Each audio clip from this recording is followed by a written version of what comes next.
একটি শিক্ষণীয় সুন্দর গল্প। এক বিখ্যাত প্রফেসর ক্লাসে ঢুকলেন। টেবিলের উপর বইপত্র না রেখে তিনি পকেট থেকে একটা স্বচ্ছ কাঁচের গ্লাস বের করলেন, যাতে অর্ধেকটা পানি ভরা ছিল।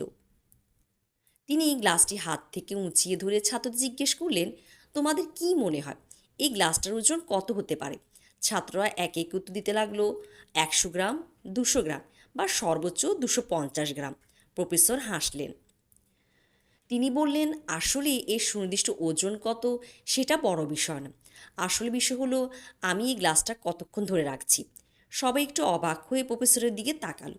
প্রফেসর বুঝিয়ে বললেন, আমি যদি এই গ্লাসটা 1 মিনিটের জন্য ধরে রাখি, তবে আমার কাছে এটা খুব হালকা মনে হবে।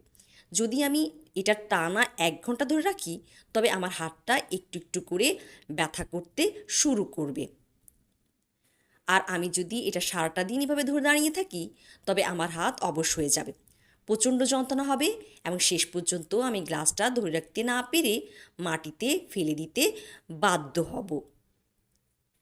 ছাত্ররা মাথা নেড়ে সায় দিল, কিন্তু তারা তখনও বুঝতে পারছিল না প্রফেসর এর মাধ্যমে কী বোঝাতে চাইছেন।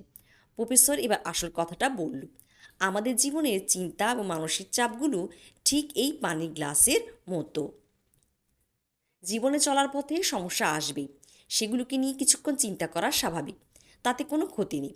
কিন্তু সেই চিন্তাগুলোকে যদি তোমরা মনের ভেতর ঘন্টার পর ঘন্টা ধরে রাখো, তবে দেখবে আস্তে আস্তে মনটা ভারী হয়ে উঠছে এবং তোমরা ভেতরে ভেতরে কষ্ট পাচ্ছ।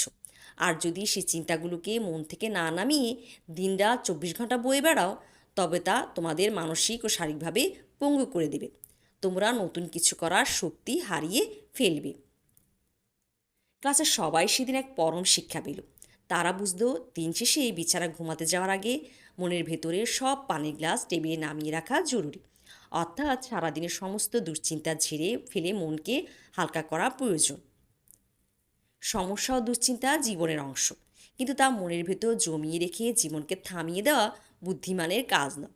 সময় মতো মানসিক চাপকে বিদায় জানাতে শিখতে হয়।